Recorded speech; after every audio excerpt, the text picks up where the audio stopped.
Hello अस्सलाम वालेकुम। हमारा जो आज का टॉपिक है वो है complete dominance, dominance and incomplete dominance and over dominance. These are the four terminologies that are represented by non Mendelian characters.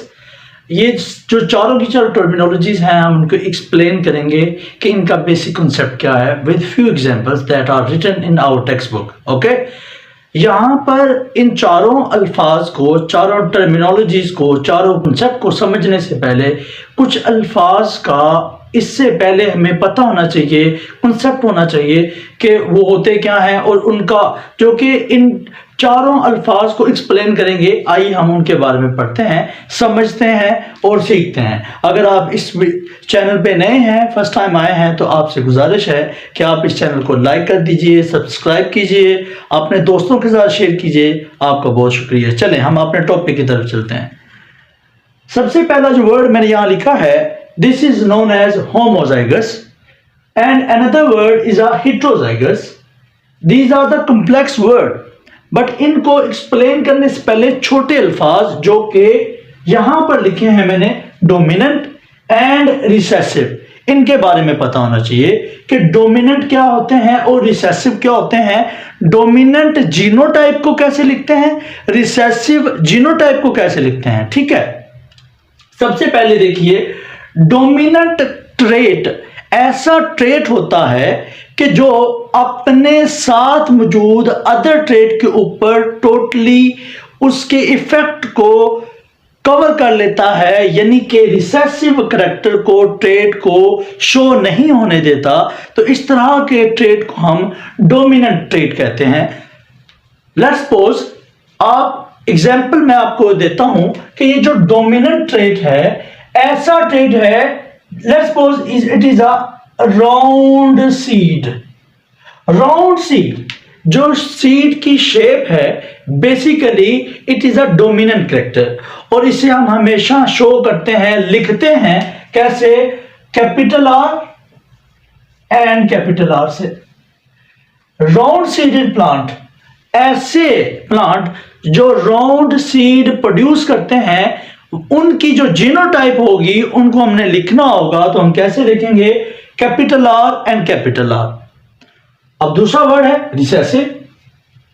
Recessive trait ऐसे ट्रेट होते हैं कि जो डोमिनेंट अलील की मौजूदगी में खुद को जाहिर नहीं कर पाते।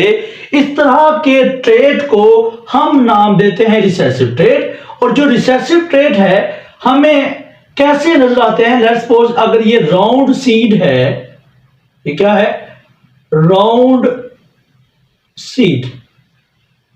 If it is a round seed, अगर ये एक राउंड सीड है, अगर ये डोमिनेंट ट्रेट है, तो फिर हम रिसेसिव ट्रेट को कोई और शक्ल देंगे। तो रिसेसिव ट्रेट कैसा हो सकता है जी, रिंकल हो सकता है, कंस्ट्रिक्ट हो सकता है, ये एक रिंकल सीड है। तो रिंकल, जो रिंकल सीड प्लांट हैं या रिंकल सीड प्रोड्यूस करने वाले प्लांट हैं, उनको उनकी शक्ल ये होगी, शेप ये होगी, और इसको हम लिखेंगे किस तरह से, इसे हम स्मॉल अल्फाबेट से लिखेंगे, जैसे small R. Okay, no dominant and recessive अगर आपस में कंबाइन करें तो फिर इनकी जो जीनोटाइप होगी किस तरह से लिखेंगे। लेट्स सपोज, तो हम इसको एक आर यानी capital R and small R हम यूं लिखेंगे, और हमारे पास ये जो capital R and small R है, इसकी जो फिनोटाइप होगी it will be round. Why round? Because ये जो कैपिटल आर है, इस अलील ने अपने साथे वाली जो स्मॉल आर अलील था, इसके इफेक्ट को शो नहीं होने दिया। So that's why this capital R will be called dominant अलील। क्या कहलाएगा? डोमिनेंट अलील। समझ आ गई है कि डोमिनेंट क्या होता है, रिसेसिव क्या होता है। अब हम बात करते हैं homozygous and heterozygous. Homozygous, the word which is explaining here, which is written here, मैंने यहां लिखा है कि होमोजाइगस, होमो का मतलब होता है same, homo mean same, and zygous mean gene, genotype यानी अलील, ठीक है, या जाइगस मीन होता है स्ट्रक्चर। ओके, स्ट्रक्चर आपने याद रखना है। Homozygous mean same structure. ऐसा इंडिविजुअल कि जिसके अंदर किसी स्पेसिफिक ट्रेट को रिप्रेजेंट करने के लिए दो अलील बिल्कुल एक जैसी हो, फिनोटाइपिकली एक जैसी हो, उनको हम नाम देंगे होमोजाइगस अलील। क्या आप मुझे बता सकते हैं कि डोमिनेंट ट्रेट के अंदर ये जो मैंने यहां पे लिखा है कैपिटल आर से, क्या इन दोनों की शक्ल एक जैसी है? जी हां, इन दोनों की शक्ल क्या है? एक जैसी है, because it is a capital R, so this type of, और इसी तरह से ये नीचे वाली रिसेसिव जो हमने ट्रेट को रिप्रेजेंट किया है स्मॉल आर से, तो क्या ये दोनों स्मॉल आर की जो शेप है सेम है? तो जी हां, ये भी सेम है। तो फिर ये जो कंडीशन है ये कौन सी होगी? होमोजाइगस कंडीशन होगी।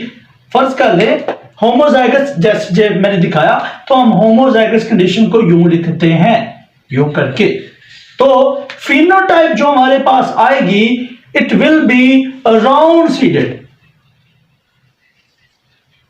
अंडरस्टैंड कि ये राउंड सीडेड और होमोजाइगस कंडीशन क्या है और ये कैसे आई? ठीक है, अब अगली बात, ऐसा ऑर्गेनिज्म, ऐसा इंडिविजुअल, ऐसा सीड कि जिसके अंदर होमोजाइगस स्ट्रक्चर मौजूद हो अलील के, उसे हम नाम देते हैं होमोजाइगोट।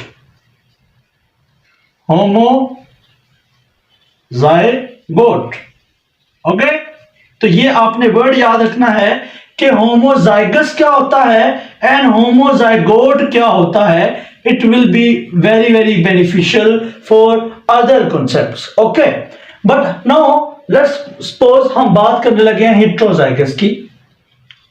तो यहां पर हेट्रो मीन डिफरेंट।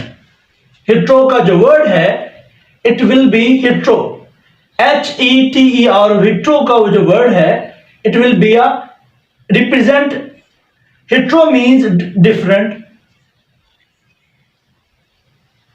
हेट्रो का मतलब क्या होता है? Different. And zygous mean structure. ठीक है, यहां पर भी जाइगस लिखा है, यहां पर भी जाइगस लिखा है, तो जाइगस का मतलब होता है स्ट्रक्चर। ऐसे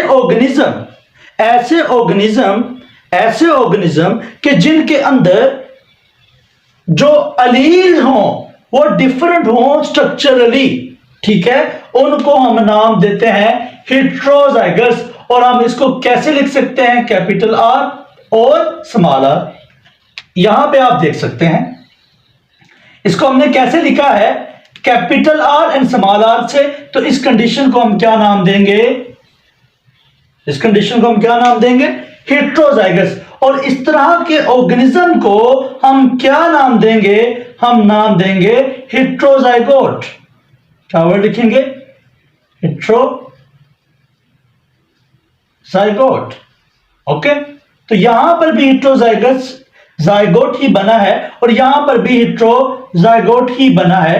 तो आपको ये समझ होनी चाहिए कि होमोजाइगस क्या होता है, हेट्रोजाइगस क्या होता है, डोमिनेंट क्या होता है एंड रिसेसिव क्या होता है।